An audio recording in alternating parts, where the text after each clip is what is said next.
Recuerda suscribirte al canal, darle me gusta a este video y dejar tus comentarios abajo para más historias como esta.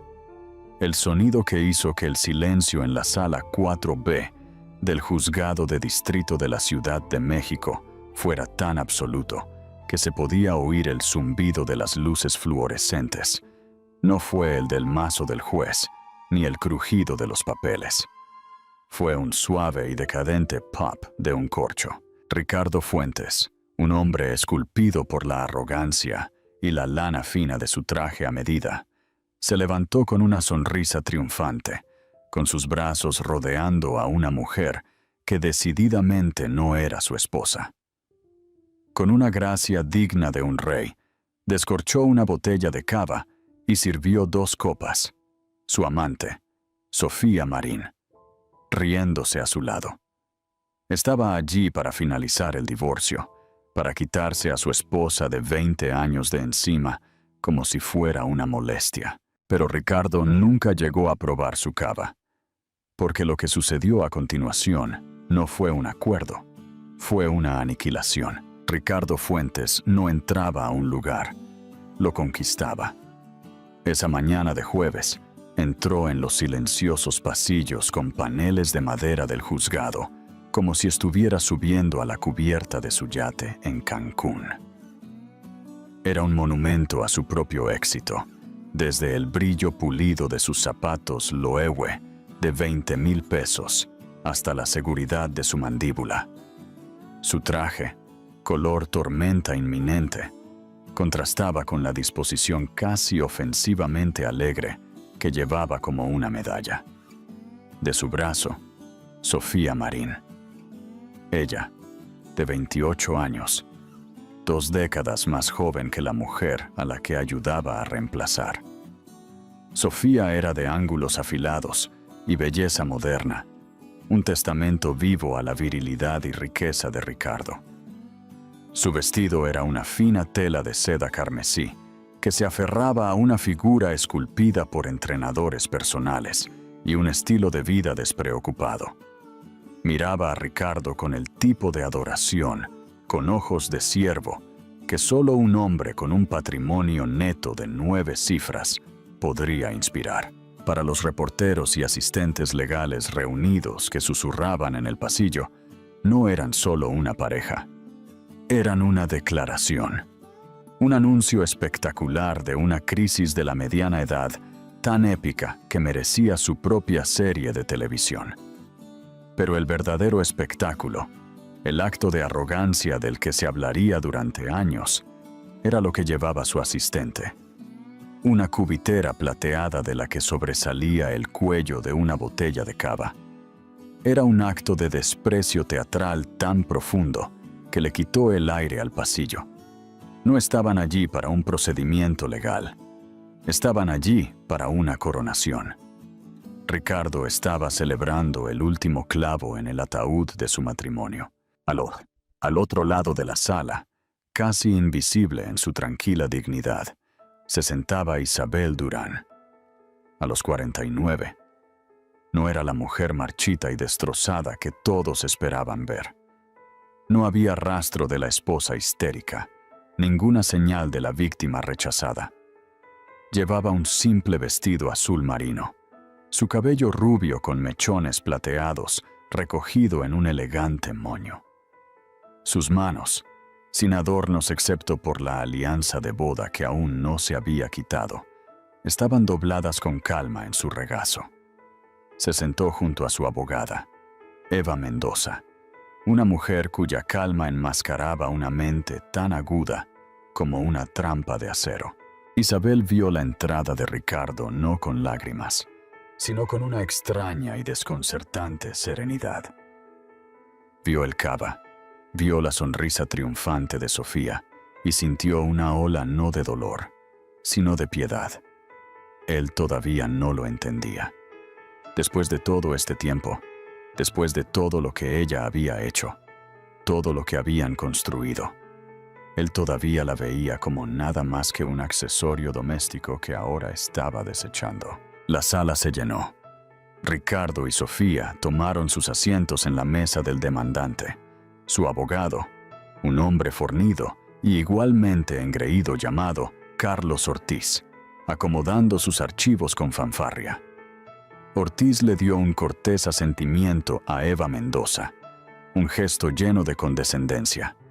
Vio esto como un caso abierto y cerrado, un divorcio de alto patrimonio, donde el cónyuge que no ganaba dinero obtenía una compra generosa, pero estrictamente limitada. Él había manejado docenas de ellos. Los hombres siempre ganaban. La voz del alguacil resonó. ¡Todos de pie! La jueza Elena Pérez entró. Era una mujer de unos 60 y tantos años, con reputación de no tolerar a los tontos. Sus ojos penetrantes escanearon la sala, deteniéndose por una fracción de segundo en la cubitera de cava a los pies de Ricardo Fuentes. Un destello de algo ilegible, molestia, diversión, cruzó su rostro antes de que se sentara en el estrado, su expresión convirtiéndose en una máscara impasible de autoridad judicial. «Pueden sentarse», ordenó. Ricardo se inclinó hacia Sofía y susurró, su voz lo suficientemente alta como para que las primeras filas la oyeran. «Prepárate para brindar por tu nueva vida, amor». Le guiñó un ojo. Isabel cerró los ojos por un solo y largo segundo. No estaba rezando. Estaba recordando. Recordando el principio. Antes del mármol y las torres de cristal. Antes del desprecio y el cava. Recordaba un apartamento pequeño que siempre olía a diluyente de pintura y ambición, y al hombre que una vez le había prometido el mundo, sin imaginar que un día ella sería la dueña legal de él. Hace 25 años, Ricardo Fuentes no era un titán de la industria. Era un hombre con una energía ilimitada, una sonrisa encantadora y calcetines con agujeros. Era un contratista con una camioneta y un sueño, luchando por poner en marcha su pequeña empresa de construcción. Conoció a Isabel Durán en una ferretería local. Ella no era una socialité. Era una estudiante de historia de la arquitectura, con una pasión por el diseño y un ojo agudo para el potencial. Él estaba comprando tabla roca. Ella estaba dibujando los soportes de un viejo edificio al otro lado de la calle. Él se enamoró al instante de su inteligencia tranquila y la forma en que veía el mundo, no solo como era, sino como podría ser. Su noviazgo fue un torbellino de conversaciones nocturnas, alimentadas por café barato, sobre planos en la mesa de su pequeña cocina. Él tenía la fuerza y la habilidad para vender. Ella tenía la visión. «La gente no solo compra una casa, Ricardo», le dijo una noche, golpeando un lápiz en un plano. «Compran un sentimiento, compran una historia de la vida que quieren vivir». Fue Isabel quien lo convenció de dejar de construir casas de molde y comenzar a crear hogares. Fue Isabel quien, usando la herencia de su abuela, una suma modesta pero crucial de $50,000, proporcionó el capital inicial para que compraran su primera casa victoriana en ruinas, en un vecindario que nadie quería. Ricardo vio una ruina. Isabel vio buenos huesos y un futuro. Mientras él manejaba las cuadrillas de construcción, ella manejaba el alma del proyecto. Pasó semanas investigando la historia original de la casa, buscando accesorios apropiados para la época, diseñando un plano que fuera funcionalmente moderno e históricamente respetuoso. No solo estaba decorando, estaba creando el producto mismo que él estaba vendiendo. Cuando estuvo terminada, se vendió en un solo día por el triple de su inversión. Su compañía había nacido. Fuentes Propiedades, Ricardo quería llamarla. No, había dicho Isabel con firmeza, un raro momento de aserción en esos primeros días. Debería ser Fuentes en Durán Propiedades. Somos socios en esto. Tu nombre y mi nombre juntos.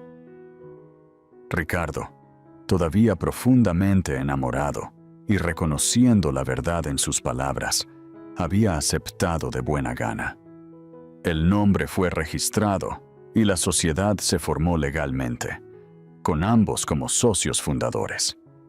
Ese detalle crucial, firmado en un documento en una oficina de ayuntamiento, fue una promesa grabada en tinta.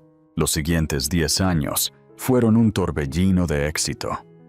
Fuentes en Durán Propiedades se convirtió en el nombre principal en restauraciones de lujo y desarrollos de alta gama. La filosofía de diseño de Isabel, una mezcla de elegancia clásica y vida cómoda, se convirtió en su firma. Ella era la fuerza silenciosa detrás de la marca. Mientras Ricardo era el rostro, el que salía en las revistas dando la mano a alcaldes y financieros, Isabel era la que preparaba las propiedades, elegía el arte, organizaba las cenas íntimas, donde se persuadía a los inversores indecisos para que firmaran cheques de millones de dólares. Ella cultivaba las relaciones que Ricardo luego aprovechaba para sus negocios. Ella organizaba su vida social con el mismo cuidado meticuloso que usaba para diseñar una sala de estar, entendiendo que en su mundo, la percepción era una moneda. Pero el éxito cambió a Ricardo. El hombre que una vez valoró su visión comenzó a menospreciarla. Su trabajo se convirtió en sus pequeños pasatiempos. Las cenas de inversores que ella orquestaba eran solo fiestas. El capital inicial de $50,000 de su familia fue olvidado, reescrito en su mente como un pequeño préstamo que él había eclipsado con su propio genio. Comenzó a creer su propia prensa. No era parte de un equipo. Era un artista en solitario, un rey. E Isabel era simplemente parte de su corte. El primer romance fue con una arquitecta 10 años más joven que él. Isabel lo descubrió a través de una factura de hotel, dejada descuidadamente en un bolsillo de su traje. Cuando lo confrontó, con el corazón hecho pedazos, él no lo negó. Se disculpó, no por la traición, sino por haber sido descubierto. Lo llamó un error estúpido, un coqueteo sin sentido, provocado por el estrés. Prometió que nunca volvería a suceder. Isabel, aún creyendo en el hombre con el que se había casado y en la vida que habían construido, decidió perdonarlo. Para entonces tenían 2 hijos, un niño y una niña, y ella quería preservar a su familia, pero algo esencial se había roto. La confianza que había sido la base de su asociación, tanto personal como profesional, se había ido. Unos años más tarde, surgió un tipo diferente de amenaza. Un desarrollador rival lanzó una demanda frívola, pero potencialmente dañina, contra Fuentes en Durán Propiedades. Su abogado de entonces, un viejo nervioso llamado Robles, entró en pánico. Le aconsejó a Ricardo que, para proteger sus activos principales de un posible juicio, transfiriera su participación mayoritaria en la compañía a Isabel. Su nombre no está en los permisos de construcción. Su perfil público es puramente social. Ella está limpia, argumentó Robles. Es una medida temporal. Pondremos todo a su nombre, una simple asignación de activos. Una vez que esto pase, ella lo firma de vuelta. Es infalible. A Ricardo le encantó la idea. Se sentía astuto. Se lo presentó a Isabel como una brillante estrategia legal para proteger el legado de su familia. La hizo sentir como si fuera su confidente de confianza, su socia en esta maniobra clandestina. «Te necesito, Isa», le había dicho, su voz llena del mismo encanto sincero que había usado en sus días de ferretería. Eres la única en la que puedo confiar para que me guardes esto. Isabel, queriendo creer que él todavía la veía como su socia, aceptó. Fue a la oficina del abogado sola. Ricardo estaba demasiado ocupado cerrando un trato en Miami y firmó el documento. El acuerdo de asignación de activos postnupcial. Se sintió frío y clínico. Ella firmó donde el abogado le dijo, con su mente puesta en proteger el futuro de sus hijos. Nunca recibió una copia final ejecutada. Ricardo le dijo que estaba archivada, una formalidad que ya estaba manejada. La demanda finalmente se retiró y la vida continuó. Ricardo nunca le pidió a Isabel que le devolviera los activos. Nunca volvió a mencionar el acuerdo. ¿Por qué lo haría? En su mente, todo era suyo de todos modos. El pedazo de papel era una formalidad. Él era el rey, y ella era solo la guardiana de la bóveda. Él se olvidó del documento, al igual que se había olvidado de su inversión inicial, de su genio en el diseño y de su nombre grabado junto al suyo en el acta de fundación de la empresa. Se olvidó de que una promesa una vez escrita en la ley tiene vida propia, y en su olvido le había entregado las llaves de todo el reino. De vuelta en el presente, la sala del tribunal zumbaba de anticipación. La jueza Pérez se ajustó las gafas y miró a las dos mesas. «Señor Ortiz, puede comenzar». Carlos Ortiz se puso de pie, un hombre robusto de unos 50 años. Juntó las manos a la espalda y caminó lentamente ante la jueza. «Su señoría», comenzó con voz suave y experimentada. «Este es, en esencia, un asunto simple. Estamos aquí hoy para disolver el matrimonio de Ricardo e Isabel Fuentes. Si bien esta es siempre una ocasión triste, mi cliente, el señor Fuentes, está preparado para ser más que justo.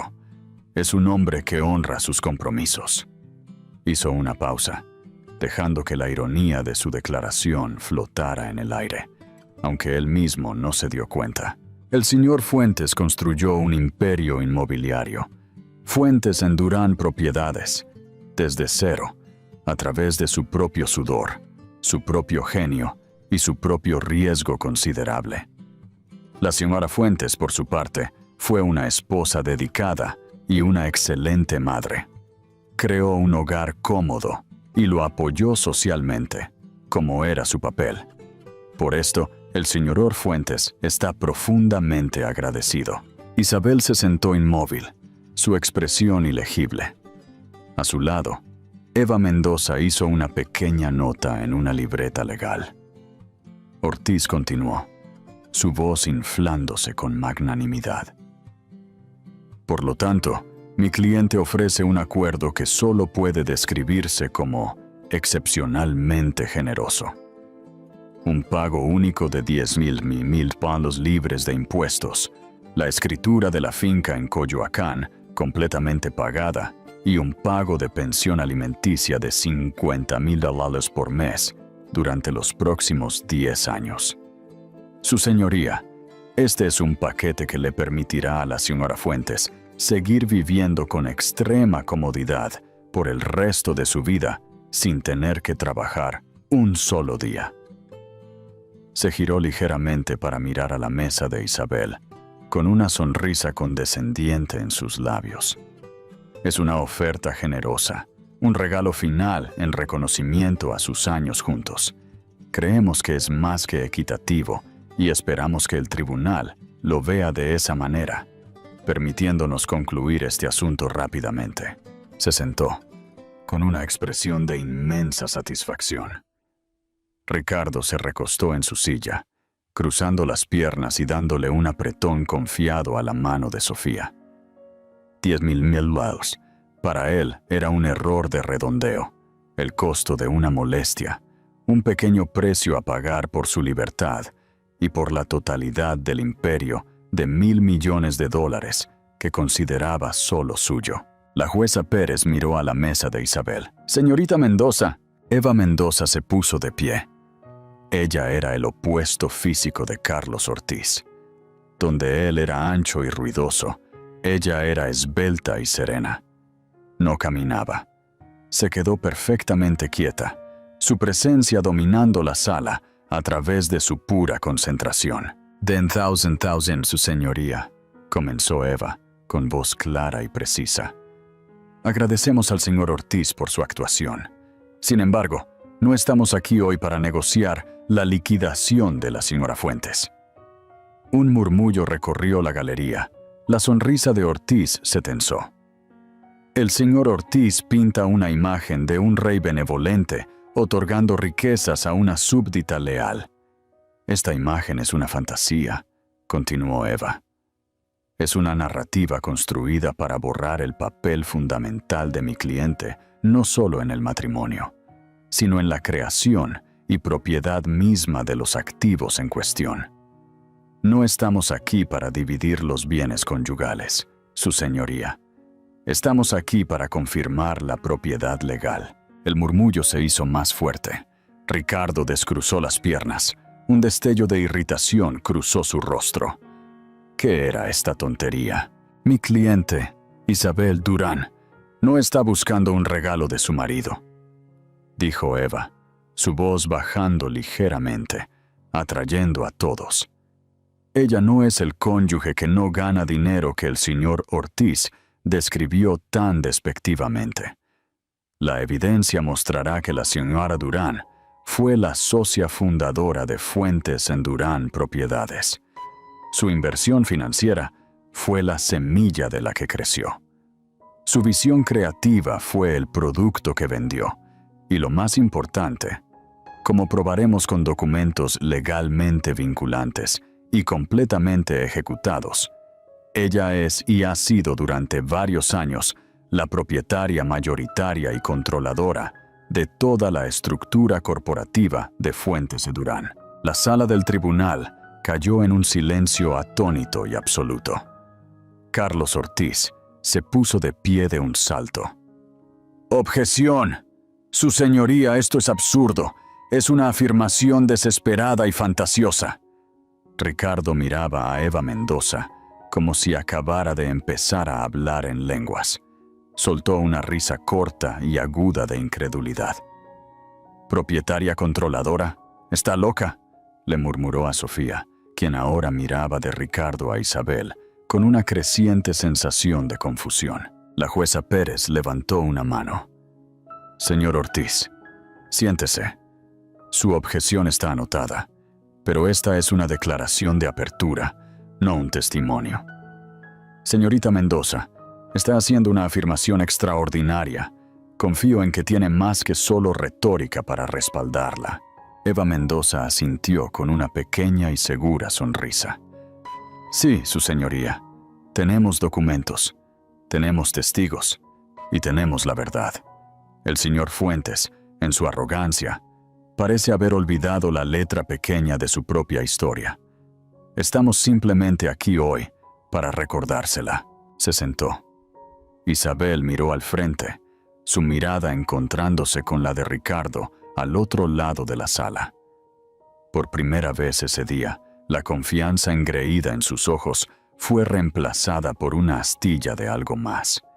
Una pequeña fisura en la fachada de mármol. Era una mirada de confusión mezclada con una rabia incipiente. Había venido para una vuelta de la victoria, pero su oponente ni siquiera se había molestado en presentarse para la misma carrera. Ella estaba corriendo una completamente diferente, y él tenía la sensación nauseabunda de que ella ya estaba en la línea de meta. «Señorita Mendoza, puede llamar a su primer testigo», dijo la jueza Pérez, su voz cortando la tensión de las declaraciones de apertura. «El demandante no tiene testigos, su señoría», respondió Eva con calma. «Creemos que la evidencia habla por sí misma. Nos gustaría comenzar presentando nuestra primera prueba. Prueba A. Una asistente colocó la carpeta de documentos en el escritorio del secretario, quien luego se la entregó a la jueza. Se distribuyeron copias a la jueza Pérez y a un desconcertado Carlos Ortiz. Este documento, su señoría, explicó Eva, es una copia certificada de los artículos originales de incorporación de una empresa llamada Fuentes en Durán Propiedades, S.A., presentada ante la Secretaría de Economía hace 24 años. Ricardo entrecerró los ojos al documento que Ortiz le deslizó. Recordaba el nombre, por supuesto. Era una elección sentimental de una vida pasada.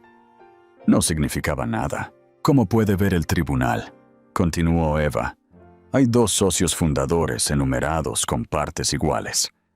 Ricardo Fuentes de Pia e Isabel Durán. No Isabel de Fuentes, la esposa, sino Isabel Durán, la persona. Su nombre de soltera. Ortiz se puso de pie, sacudiendo la cabeza.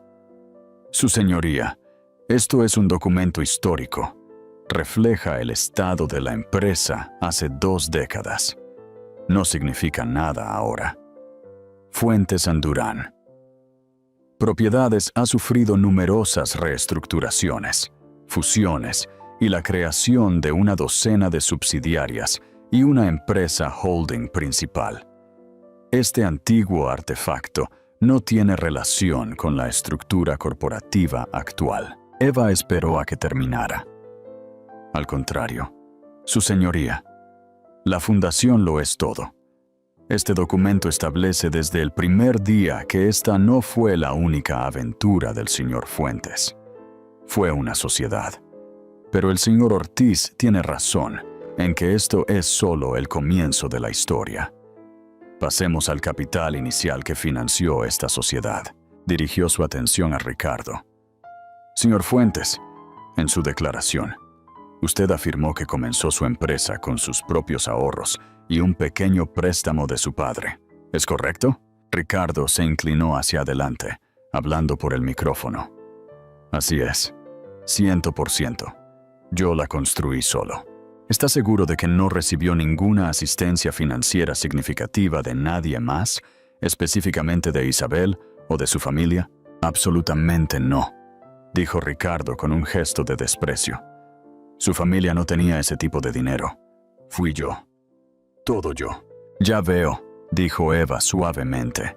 Entonces quizás pueda explicar la prueba B. Se mostró otro documento. Este era más viejo. El papel amarillento por la edad. Era una carta escrita a mano. Esto, anunció Eva, es una carta del difunto padre de Isabel, el señor David Durán, a su banco, fechada el 12 de abril de 1999. Hemos autenticado la firma. En ella, él autoriza que se emita un cheque de caja de su cuenta de jubilación por la cantidad de 50,000. Ortiz se puso de pie de nuevo. Objeción.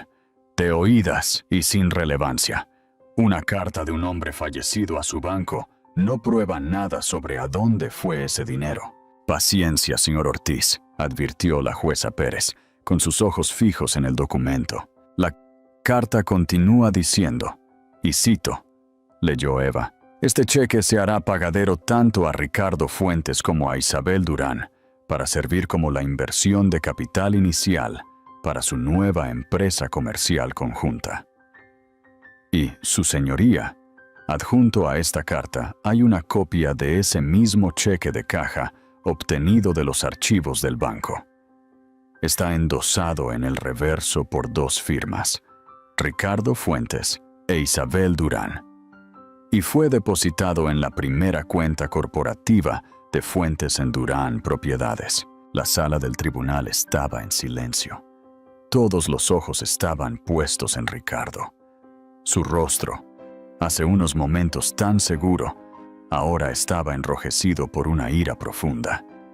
Se había acostumbrado tanto a contar su historia de pobre a rico durante tanto tiempo que había llegado a creer la ficción mismo. Este pedazo de papel Era un fantasma de un pasado que había enterrado deliberadamente. Fue un regalo, soltó Ricardo, con la voz demasiado alta. David nos dio ese dinero como un regalo de bodas. Eva levantó una ceja. ¿Un regalo de bodas, señor Fuentes? Ustedes se casaron 3 años antes de que se emitiera este cheque. Además, la carta del señor Durán lo llama explícitamente una inversión de capital para una empresa comercial conjunta. Eso no suena a un regalo. Suena a una transacción comercial. Una transacción, podría agregar, para la cual no podemos encontrar ningún registro de reembolso. La primera fisura en la fachada de mármol de Ricardo había aparecido. Era un mentiroso. Había mentido bajo juramento en su declaración y acababa de ser atrapado. No fue un golpe fatal, pero fue significativo.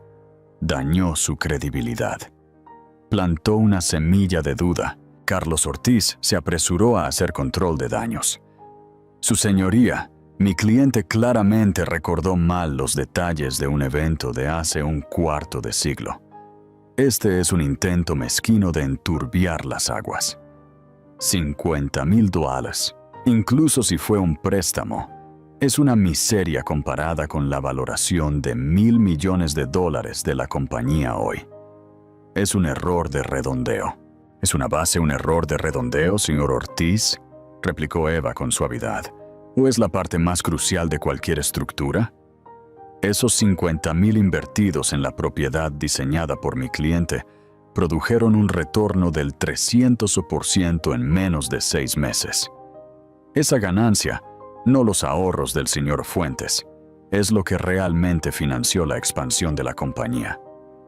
Todo el imperio está construido sobre esa base. Una base con el dinero de mi cliente y la visión de mi cliente. La jueza Pérez miró del cheque al rostro furioso de Ricardo. No dijo nada, pero su expresión era severa. La narrativa estaba cambiando. Isabel Durán ya no era una simple ama de casa pidiendo una limosna. Era una socia fundadora cuya contribución inicial acababa de ser probada y cuyo ex marido acababa de mentir al respecto en un tribunal abierto. Ricardo sintió que un nudo frío se le apretaba en el estómago. Miró a Sofía. La adoración en sus ojos ahora estaba mezclada con un toque de confusión y preocupación. Esta no era la ejecución rápida y limpia que le había prometido. Esto se estaba volviendo complicado. Por primera vez, sintió una punzada de inquietud. Había subestimado a Isabel, o más exactamente, había olvidado quién era.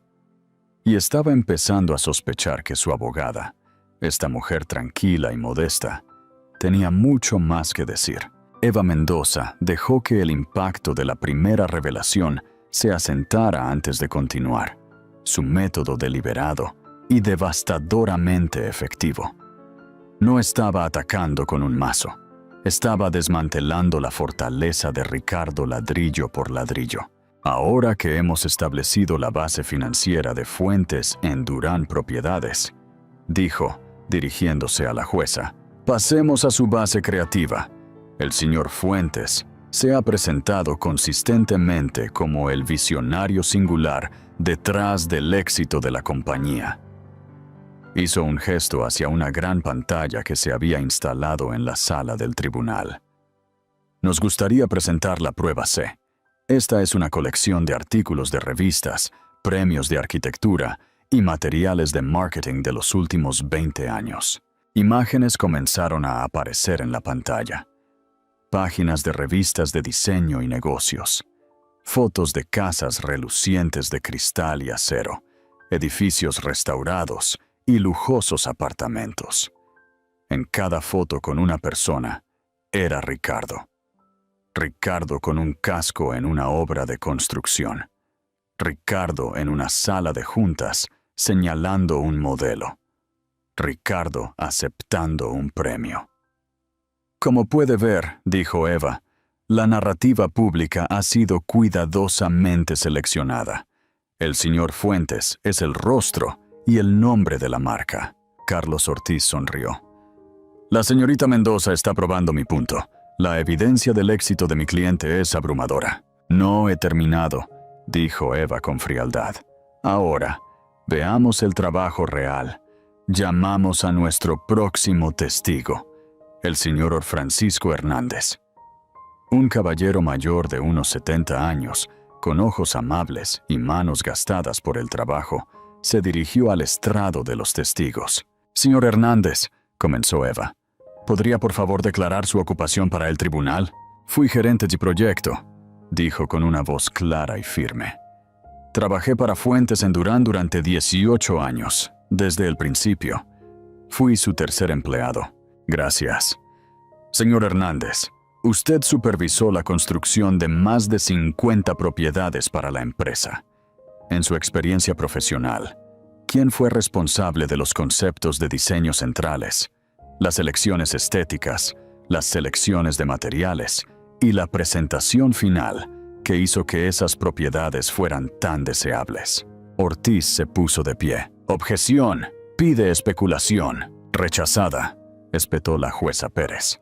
Se le pregunta al testigo sobre su experiencia profesional directa. Puede responder. Hernández miró directamente a la jueza. En los primeros días, todo era la señora Fuentes. Isabel, ella tenía el ojo. Ricardo era excelente para conseguir los permisos y manejar a los subcontratistas, pero Isabel era la que hacía los lugares especiales. Encontraba algún viejo marco de chimenea en un depósito de salvamento, o dibujaba un nuevo diseño de cocina en una servilleta que era simplemente perfecto. Ella elegía cada color de pintura, cada azulejo, cada lámpara. No lo llamábamos puesta en escena en ese entonces, pero ella era la que amueblaba las primeras casas modelo usando piezas de su propia casa. Eso fue lo que las vendió. Eva asintió. ¿Y a medida que la compañía creció, su papel disminuyó? Para nada, dijo Hernández. Simplemente se hizo más grande.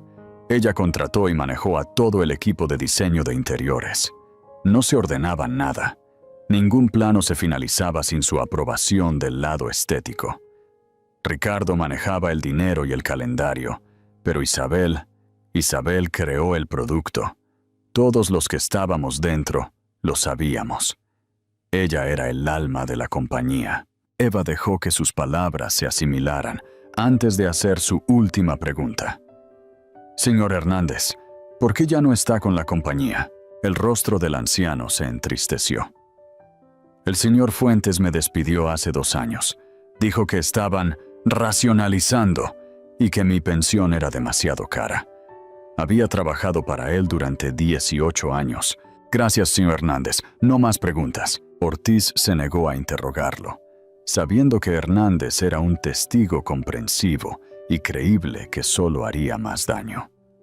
Luego, Eva llamó a una proveedora de catering que testificó sobre las docenas de eventos de inversores que Isabel había organizado, proporcionando menús y listas de invitados que se correspondían con los principales acuerdos de financiación. Luego llamó a un ex diseñador junior que contó entre lágrimas cómo Isabel lo había asesorado y cómo sus propios diseños a menudo eran presentados a Ricardo por un diseñador senior que se llevaba el crédito. La imagen se estaba volviendo dolorosamente clara. Isabel no era una ama de casa que organizaba fiestas. Era una ejecutiva sin crédito, la directora creativa principal de Fuentes & Durán Propiedades, cuyas contribuciones habían sido sistemáticamente borradas de la historia oficial. Ricardo estaba furioso. Sentía que su poder, su propia identidad, estaba siendo diseccionado públicamente y reetiquetado. Esto ya no era solo por dinero. Se trataba de su legado. Luego, Eva Mendoza regresó a su mesa y recogió una sola hoja de papel. «Su señoría, Tenemos una última pieza de evidencia con respecto a la identidad fundamental de esta compañía, anunció. Es algo tan obvio que ha estado escondido a la vista durante 24 años. Sostuvo el papel. Era un primer plano del logotipo de Fuentes Endurán Propiedades. Fuentes Endurán, dijo, su voz resonando en la sala silenciosa.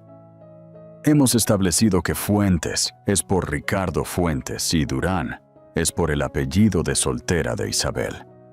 El señor Fuentes, en sus entrevistas públicas, a menudo ha sido preguntado sobre el nombre.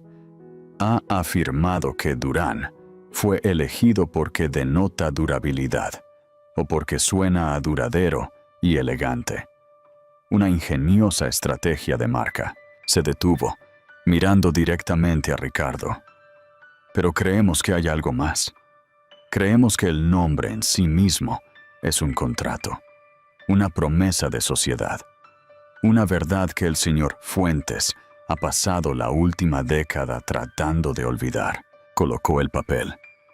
Pero nuestra evidencia más convincente aún no se ha presentado. Iba mucho más allá del nombre de la compañía o su historia. Se refiere a su propiedad legal actual, un asunto que el propio señor Fuentes arregló. Carlos Ortiz se rió a carcajadas, un sonido nervioso y forzado. ¿Propiedad, su señoría? Esto se está volviendo más ridículo por minuto.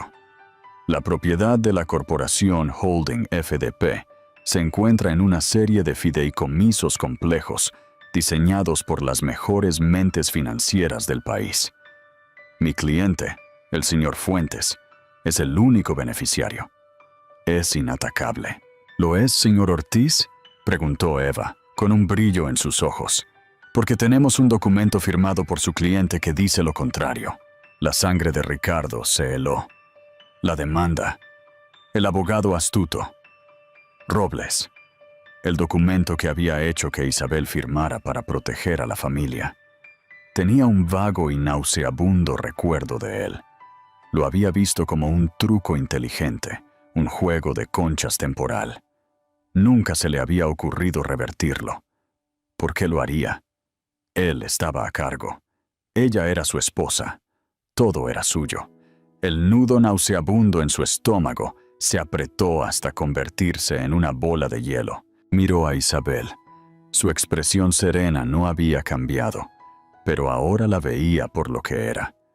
No era calma, era certeza. Señorita Mendoza, ¿a qué documento se refiere?, preguntó la jueza Pérez, su voz teñida de una impaciente curiosidad. La sala del tribunal estaba tan quieta como una tumba. Nos gustaría presentar como prueba. Prueba F, su señoría, dijo Eva. Se titula Acuerdo de Asignación de Activos Post-Nupcial, fechado el 14 de mayo, hace 7 años. Carlos Ortiz se puso pálido. Le lanzó una mirada frenética a Ricardo, quien sintió una sacudida de pura adrenalina, del tipo que precede a un accidente automovilístico. Él conocía el documento. Había orquestado su creación, pero no lo había visto en años. Había olvidado los detalles, confiado en su propósito de protegerlo temporalmente. El secretario le entregó el documento a la jueza Pérez y una copia a la mesa de Ortiz. Ortiz lo arrebató, sus ojos escaneando el denso texto legal, con un horror creciente. Su señoría, comenzó Eva a explicar. Hace 7 años, Fuentes Endurán Propiedades enfrentó una demanda significativa, aunque finalmente sin fundamento. Por consejo de su abogado de entonces, el señor Fuentes decidió aislar legalmente sus activos. La solución que eligió fue transferir su interés mayoritario en la empresa holding principal, la entidad que posee todas las subsidiarias, cada propiedad, cada dólar, al nombre de su esposa. Una ola de jadeo se extendió por la galería. La mano perfectamente cuidada de Sofía voló a su boca. Ortiz encontró su voz, balbuceando. Una transferencia temporal. Una estrategia común de protección de activos. Fue una transferencia temporal, con el claro entendimiento de que los activos serían devueltos una vez que se resolviera la amenaza legal. La ley, señor Ortiz, replicó Eva, con la voz peligrosamente suave. No se preocupa por los entendimientos vagos. Se preocupa por lo que está escrito y lo que está firmado. Por favor, dirija su atención a la página 4, sección 3, subsección B. Los dedos de Ortiz se enredaron con las páginas. La jueza Pérez ya estaba allí, su dedo trazando las líneas del texto. La cláusula, dijo Eva, sus palabras como martillazos, estipula las condiciones bajo las cuales los activos revertirían al señor Orfuentes. Establece que la propiedad se transferirá de nuevo a solicitud escrita conjunta, presentada al fideicomisario corporativo por ambas partes, el señor Ricardo Fuentes y la señora Isabel Durán. Hizo una pausa, dejando que las palabras flotaran en el aire. Su señoría, hemos presentado una declaración jurada del fideicomisario, confirmando que nunca se hizo ni se intentó tal solicitud conjunta. La mente de Ricardo estaba corriendo, tratando de salir de la trampa. Se suponía que ella lo firmaría de vuelta, le susurró a Ortiz, con la voz áspera. ¿Alguna vez le presentó un documento para que firmara la devolución de los activos, señor Fuentes? Preguntó Eva, como si pudiera escuchar sus pensamientos. Ricardo estaba atrapado. No lo había hecho. Una vez que la demanda se desvaneció, fue consumido por un nuevo megaproyecto en Miami. El documento, la transferencia, todo se le escapó de la mente. Un detalle administrativo. Él era el rey. El papeleo era para los plebeyos. Nunca imaginó que su reina, la mujer tranquila y servil que daba por sentada, alguna vez pensaría en usar el poder que él tan descuidadamente le había entregado. Ortiz, sudando profusamente, intentó otro ángulo. Su señoría, este documento fue claramente firmado bajo coacción, la coacción de una demanda, y fue presentado a la señora Fuentes por el abogado de mi cliente. Ella no tenía asesoría legal independiente. El acuerdo es irrazonable y debería ser anulado. Era un buen argumento legal, uno estándar. Eva Mendoza estaba preparada para ello. ¿Irrazonable, señor Ortiz?, preguntó. Su marido le dijo a mi cliente que estaba actuando para proteger el legado de su familia. Le dijo que estaba depositando su máxima confianza en ella. Lo enmarcó como un acto de sociedad. Ella firmó voluntariamente, creyendo que estaba ayudando a su marido y asegurando el futuro de sus hijos. Luego, ella dio el golpe final y aplastante. Además, continuó Eva, el señor Orfuentes no fue el único con asesoría legal. Su señoría, nos gustaría presentar la prueba G. Otro documento. Este era una sola página. Era una carta. Esta es una carta de Isabel Fuentes a su marido, fechada una semana después de que firmó la transferencia de activos. Fue enviada por correo certificado y tenemos el recibo aquí. Leeré el párrafo relevante. Se aclaró la garganta. Ricardo, he firmado los papeles como pediste. Confío en que sepas lo que es mejor para la seguridad de nuestra familia. Mi única condición, como discutimos, es que esta transferencia sea permanente. Siempre has dicho que todo lo que construyes es para los niños y para mí. Este documento ahora hace que esa promesa sea una realidad legal. Es mi seguridad y la de ellos en caso de que algo te suceda a ti o a nosotros. Considero este asunto resuelto y la propiedad de la compañía ahora formalmente descansa en mí, según el acuerdo que ambos firmamos. Ricardo se quedó boquiabierto. Nunca había visto esa carta. Nunca... Espera, correo certificado. Su asistente, Sara, debió haberla firmado. Sara, a quien había despedido hace 6 meses después de que mezcló su reserva para almorzar. Tenía un vago recuerdo de ella entregándole una pila de correo, sobres de aspecto oficial, que le había dicho que simplemente archivara. Nunca los leyó. Tenía cosas más importantes que hacer. Su señoría, concluyó Eva, su voz resonando con finalidad. El señor Fuentes recibió esta carta. Nunca la impugnó. Nunca la respondió. Nunca tomó ninguna medida para revertir la transferencia. Por su propia inacción y silencio, aceptó legalmente sus términos. Estaba tan seguro de su control sobre su esposa que ignoró una declaración legalmente vinculante que lo despojó de toda su fortuna. No se le olvidó. Simplemente no le importó. Creía que los documentos, las leyes, las promesas mismas que hizo no se aplicaban a él. Se giró y miró a Ricardo Fuentes, sus ojos llenos de un fuego frío y claro. Se equivocó. La sala estaba completamente en silencio. Carlos Ortiz se hundió en su silla, su rostro del color de las cenizas. Barajó sus papeles, pero era un gesto inútil. Era un general cuyo ejército había resultado ser un desfile de recortes de cartón. Ricardo Fuentes ya no miraba a su abogado, ni a la jueza, ni siquiera a Isabel. Estaba mirando al vacío, al fantasma de su propia arrogancia monumental. Había construido un imperio, pero había sido demasiado orgulloso para leer la escritura. Había tendido una trampa para protegerse, y luego, en su arrogancia, había caminado directo a ella, tirado de la cuerda y cerrado la puerta de la jaula desde adentro.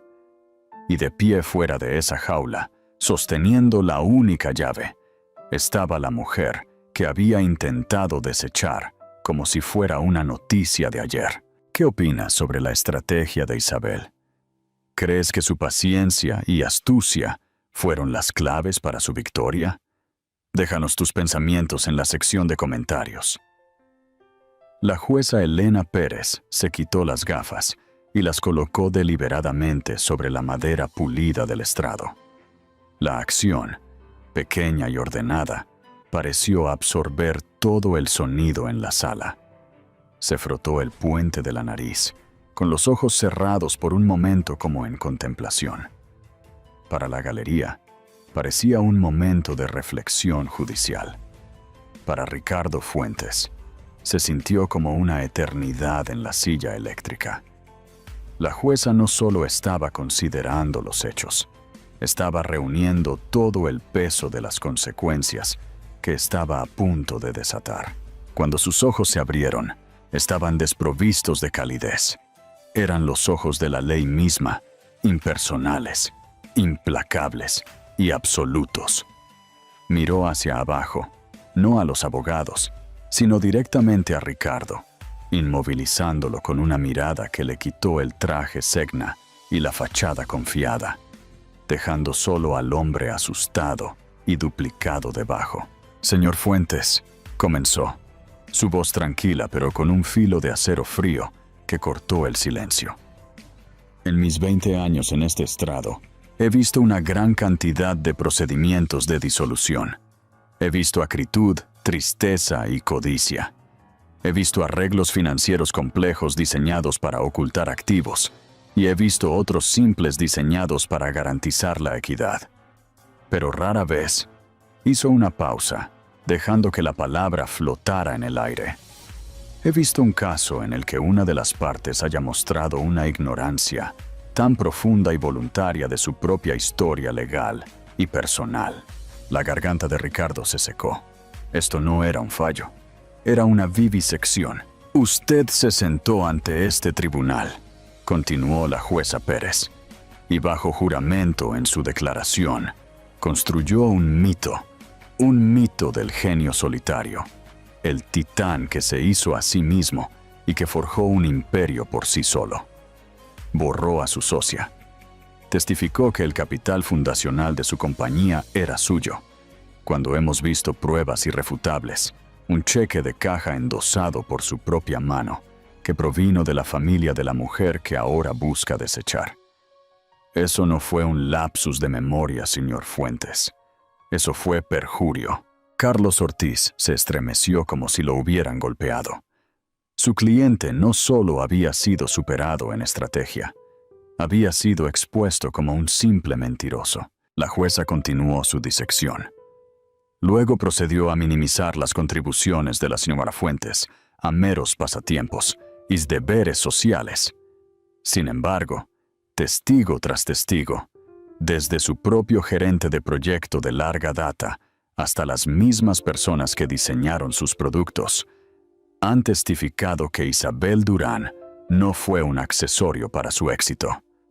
Fue su arquitecta principal. No solo era una socia en su matrimonio, era la socia fundadora de Fuentes en Durán Propiedades. Una verdad oculta en el mismo nombre que muestra con orgullo en sus edificios. Un nombre que eligió para malinterpretar al público. Y parece que asimismo, Ricardo sintió que la sangre le latía en los oídos. Pudo sentir la mirada de Sofía a un lado de su rostro, ya no adoradora, sino interrogante, horrorizada. Su mente, en un acto desesperado de autoconservación, recordó una conversación del año anterior en el club de campo. Había estado en la cima, riendo. La clave del éxito, había pontificado, es nunca dejar que nadie más tenga el poder real. Los detalles, la letra pequeña, ahí es donde mantienes tu reino a salvo. Lo había creído. Había creído que era el maestro de los detalles. La jueza Pérez recogió el acuerdo de asignación de activos postnupcial, sosteniéndolo como si fuera radioactivo, lo que nos lleva a este documento, el acto supremo de arrogancia. Su abogado, señor Ortiz, argumenta que es irrazonable, firmado bajo coacción, pero la verdadera coacción, parece, fue la suya, el miedo a una demanda. Usó a su esposa como un escudo legal. Se lo presentó como un acto de confianza, una forma de proteger a la familia. La convirtió en el recipiente de toda su fortuna, convencido de su poder para ordenarle que la devolviera a voluntad. Dejó el documento y recogió la carta certificada. Pero la señora Fuentes, resulta, entendió el poder que le había dado mucho mejor que usted. Le envió esta carta. Una declaración clara e inequívoca que establecía su entendimiento de que la transferencia era permanente, que era su seguridad. Fue enviada por correo certificado. Señor Fuentes, su entrega es un asunto de registro legal. Su defensa es que estaba demasiado ocupado, demasiado importante para leer su propio correo.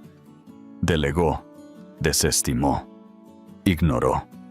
Trató una declaración legal que alteró la propiedad de su imperio de $1.000 millones con la misma atención que le daría a un pedazo de correo basura. Se inclinó hacia adelante, su voz bajando pero sin perder su intensidad. En la ley, señor Fuentes, el silencio tiene un significado. Cuando se le presenta una declaración clara de términos, su falta de impugnación, objeción o incluso respuesta constituye aceptación. Tuvo 7 años para desafiar esto. Tuvo 7 años para presentar la solicitud conjunta para revertir la transferencia. No hizo nada, porque en su mundo, Isabel Durán no era una entidad con derechos. Era una extensión de su voluntad. No creía que necesitaba revertirlo, porque nunca creyó que el poder realmente había dejado sus manos. Fue la suposición más cara de su vida. La sala ahora estaba tan silenciosa que el frenético rasgueo del bolígrafo de la reportera sonaba como un incendio forestal. Sofía Marín ya no miraba a Ricardo. Estaba mirando sus propias uñas pintadas de carmesí. El sueño de un futuro como la señora Fuentes, disolviéndose en una pesadilla. El hombre al que se había aferrado no era un rey. Era un tonto que había regalado su corona y se había olvidado de dónde la había puesto. Ricardo Fuentes sintió una ola fría recorrerlo, una claridad horrorosa. Las paredes de la sala del tribunal parecían estar cerrándose. La confianza engreída que había sido su armadura durante décadas había sido despegada, y él estaba desnudo y expuesto. Miró a Isabel. Su rostro estaba sereno, pero sus ojos contenían el conocimiento de este día. Un conocimiento que ella había llevado sola durante años. Había confundido su silencio con sumisión, su paciencia con debilidad. Ahora lo veía. Había sido disciplina. Por lo tanto, declaró la jueza Pérez, su voz elevándose a un tono formal y proclamatorio. Este tribunal no está aquí para dividir los activos de Fuentes en Durán Propiedades, ya que no hay nada que dividir. Los activos no son propiedad conyugal, sujeta a distribución equitativa. Se puso de pie, una figura vestida de negro con autoridad máxima, y emitió el veredicto final. Cada palabra un clavo en el ataúd de la vida de Ricardo Fuentes. Basado en los documentos presentados y verificados, este tribunal confirma que la propiedad legal y de control total de la Corporación Holding FDP y todos sus activos subsidiarios, propiedades inmobiliarias y cuentas financieras, fue transferida legal e irrevocablemente a la señora Isabel Durán hace 7 años. Esto no es una división de activos, es una confirmación de propiedad. Tomó un último aliento agudo. Todos los activos son ahora suyos. El silencio que siguió fue un golpe físico. Luego vino el sonido. La botella de cava, olvidada y resbaladiza por la condensación, se deslizó de las manos sin nervios de Ricardo. No se rompió. Cayó al suelo de mármol con un golpe sordo y enfermizo, el sonido de un monarca caído. La botella de cava rodó ignominiosamente por el suelo y se detuvo cerca del estrado de los testigos, su promesa de celebración, ahora un epitafio burlón. Ricardo abrió la boca para gritar, para objetar, para enfurecerse contra la imposible injusticia de todo. Pero todo lo que salió fue un jadeo seco y ronco. Su poder, su voz, su propia identidad le habían sido arrebatados. No era nadie. La jueza Pérez golpeó su mazo una vez, el agudo crujido resonando como un disparo a través del silencio de tumba. Este tribunal se levanta a la sesión. Mientras ella salía de la sala, el caos estalló. Los reporteros se precipitaron. Las cámaras destellaron. Carlos Ortiz se desplomó en su silla, cubriéndose la cara con las manos, su carrera en cenizas. Sofía Marín se puso de pie. Le dio una última mirada al hombre vacío por el que había apostado su futuro. Una mirada de puro e inalterado desprecio, y se marchó sin decir una palabra. En medio del pandemonium, Eva Mendoza colocó una mano suave en el brazo de Isabel. Isabel se puso de pie, sus movimientos fluidos y sin prisa. Alisó la parte delantera de su simple vestido azul marino, un gesto de tranquila finalidad.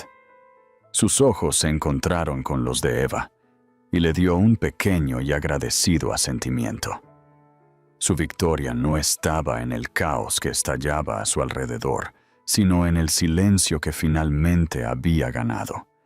Se giró y caminó hacia la salida, sin mirar atrás al hombre que ahora era solo un accesorio en una vida que estaba dejando atrás. Salió de la sala del tribunal, no hacia los brazos de otro hombre, sino hacia el abrazo de su propio futuro reclamado. El imperio era suyo. Esta historia nos recuerda que la verdadera fuerza no siempre es ruidosa y jactanciosa. A veces está en los detalles silenciosos, la planificación paciente y el coraje de esperar el momento perfecto para revelar la verdad. Ricardo Fuentes pensó que estaba cerrando un capítulo, pero Isabel Durán le mostró que él nunca había leído el libro.